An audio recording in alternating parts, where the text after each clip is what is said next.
literally got a text right as I hit record. Hello everyone. It's gonna be a hi. All the dogs are in here. It's gonna be a quick vlog today because I got shit to do. Can you not lick my backside, please? Thank you. First of all, look at well, it doesn't look as good on camera as it does in the mirror, but I think I'm having a good hair day. Oh my gosh, it's too bad I'm not going anywhere. I did just go get gas actually, and chatted a little bit with the cute guy at the pump. We were commiserating our gas prices. I still had a quarter tank left in my hybrid, so I was able to fill it up for under $50. But he was filling up an RV, so his total was like 100. But not Biden's fault. Inflation is around the entire fucking world. You stupid. Anyway, um, so here's my butt. Here's my butt that I bought from a gay bar years and years and years ago, and I didn't even realize it when I bought it, but it's all hairy. Like it's got hair drawn in it because I bought it from this wall that had all this artwork on it. And it was, money for charity. And then they like got it down. I was like, oh, okay, added bonus. Anyhow, and then my kitty's here. Everybody's here to say hello. Yeah, so anyway, I am pretty tired. My period finally started yesterday, after pretending to start like for a week, by which I mean I felt, shitty and had cramps and everything, but didn't actually start bleeding until yesterday, which I never thought I'd say this, but I'm really happy the period started so that hopefully I'll be, pretty much all finished with it. There's a massive pile of laundry I still have to go through. I keep getting stuff from the thrift store and then not thinning out my closet yet. A big part of that is because the changing rooms are still closed for basically all the thrift stores, so I wasn't able to tell if they even fit. And the couple of times I did try to wear something, it didn't fit, and I was very sad. Um, Women's clothes, it's so hard to size because all the clothes sizes are different, and especially my changing body, trying to size stuff. But anyway, I also haven't gotten to wear most of it because it's like summer clothing, and it's still it looks nice outside, but it's still quite chilly, and it's still been raining like every day. Our backyard, I don't know if I can get it to focus. Our backyard still looks like a jungle because it's hard to. Whoop, and now my camera doesn't want to focus. That was a dramatic lighting. Anyway, my lawnmower likes to get all gunked up if the water or if the grass is wet, and since it keeps raining every day. But it's the backyard, so who cares? We did mow the front yard a couple times. Anyway, yeah, so hopefully, my monthly curse will be all done by the time we leave on Saturday.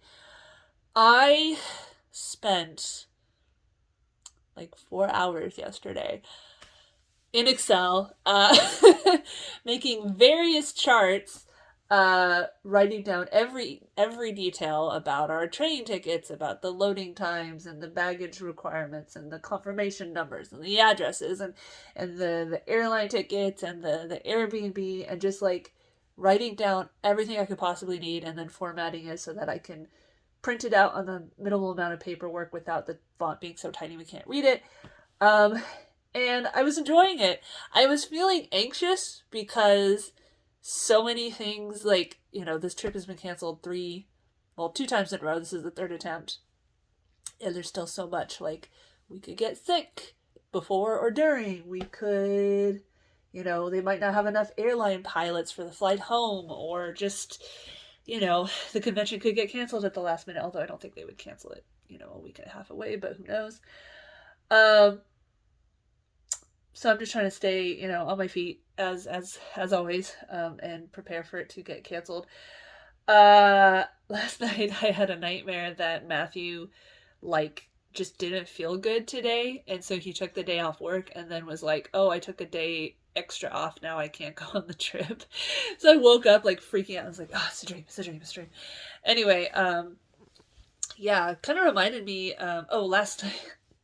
So I go in every night to kiss the boys goodnight, and I went in and kissed them. And as I was walking away, Aiden was kind of tossing his head a little bit, and he goes, "Help me, help me, help me!" And it was just like the tiniest little voice. So I went back to him and I stroked his hair and you know whispered to him and everything until he like calmed down and had this little like half smile. But and then I mentioned it on Twitter, and it kind of gave me these flashbacks to how often I used to have nightmares, and I used to have like a really bad one like once a week, and nowadays it's like maybe once a month, maybe a little more rare. Um, I used to try to vivid dream because I had a friend who was really good at it, and it's like when my dreams are cool, like adventures and stuff, they're really fun. But it seems like every time I try to control my dream at all, it turns into this horror thing because it's like I'm like, don't think about monsters, don't think about monsters, and then of course all I can think about is monsters, and stuff that it seems really silly in the daylight. For some reason is scary at night. That reminds me, I need to finish editing my creepypasta video that I shot, except that it's Jeff the Killer, which is an idiotic creepypasta, so not scary at all. But anyway, so like for instance, last night on a Twitter thread, somehow the oh, my back hurts. The joys of pregnancy, not pregnancy, the opposite of pregnancy. Period. I mean, I guess not opposite, but the beginning of what could have been a pregnancy, except that there were no implantations involved. So, shedding of the uterine lining. It's so cool. Bodies are interesting. Why? It's so silly. Like there's so many interesting things, but people are like, "Ew, I don't want to talk about this TMI." Whatever. I probably should eat some breakfast. What was I talking about? Oh, right. So there was a Twitter thread that was like talking about horror movies and stuff, and someone mentioned Under the Skin, which I have a very vague remembrance of watching, and I looked up the synopsis, and I was reading it, and it's this movie where Scarlett Johansson basically plays a femme fatale who is actually an alien and like eats people, but it's kind of it's not really, it's more like a psychological horror. It's not very gory, which is what I prefer. Psychological horror, I actually like it if there's no gore at all, like if it all happens off screen, and occult and stuff like that. But anyway, so like the very beginning premise is kind of like Species, which all I remember about Species is like a very vague beginning of a sex scene, and then I remember the music was really nice for Species. But anyway, I want to watch it again because I remember it being kind of allegorical and interesting, not gory. But anyway, so I was reading the synopsis for it, and then I wanted to look up pictures of like her alien look and the bodies and stuff like that. But then I was like, why would I do that right before bed? That would be dumb. So I didn't. So I went back to reading The Witcher, which, I just thought of something. Whoa, falling on my bed. Oh, here's all our luggage. It was all being stored in the side shed, so I haven't organized it yet or anything. This arrived in a package yesterday, mysteriously, and then I figured out it was my friend NASA that bought it. If you can't tell, it's the Witcher pendant. And it's nice and solid and like metal and stuff like that. And I was wearing it a little bit, but it's quite spiky. So I'm not gonna wear it, all the time. Like I wear the hair everywhere. I wear the kitty necklace that my husband got for me for, I don't remember what, it was like 2 months ago. I'm very easy to get presents for because I'm a crazy cat lady. So as long as you give me cute cat stuff or stuff from video games I really like Legend of Zelda and Skyrim, and I guess Witcher. I mean, I'm not like crazy about The Witcher, but I do like the show and I enjoy the games. I don't think I've actually ever beaten any of the Witcher games, but I played a lot of them. And right now I'm reading the book series, which is why he sent me the pendant. Last night I read through the story about Renfri, the Cursed Princess, and I watched the Netflix show before I read the books, and I said this before, but I think that the show actually does a better job of pacing and like making the stories more interesting, because in the book, like the big mystery or whatever for an episode or a chapter, they'll just like throw it out there like a certain storyline that in the show it's revealed at the very end that the guy raped the priestess and that's why he's cursed. Um in the book it literally just like leads with that, and it's like, well, there's no mystery then.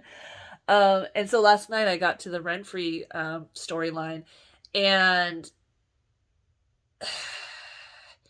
I'm trying not to give too many spoilers. In the show he has this ultimatum where he's supposed to pick the lesser evil, and of course each side is like, I'm the lesser evil.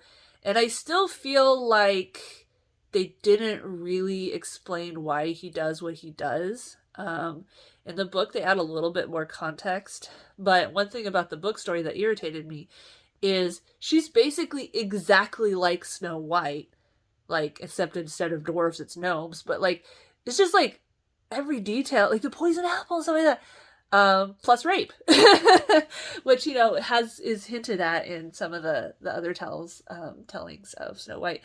But I guess most of the stories in The Witcher are based on other myths or whatever, but they're not so, at least so far, they're not so ubiquitous that I'm like, oh, it's that myth. And so I think the books were originally written in Swedish, and so I'm wondering if maybe Snow White's just not as ubiquitous in Swedish, lore. But I don't know. It's just weird. It like I want someone in the book to be like, "Hey, this sounds like the Snow White story." So a long time ago, I read this book back when I used to do a lot more creative writing, which I still want to do. It's just time, energy, blah blah blah. Called 10 Basic Plots, and it basically was the idea that like every story out there can be broken down into one of these basic plots, like the hero's journey, and I don't remember what they all were or whatever. And I do think that's true. And so obviously the big difference is the characterization, the plot, the pacing, the details or whatever. I mean, like, look at Game of Thrones. Game of Thrones, at least the first few books, is basically the real life War of the Roses, but with, dragons and incest. I mean, there's probably incest, but it's not documented, historically or whatever.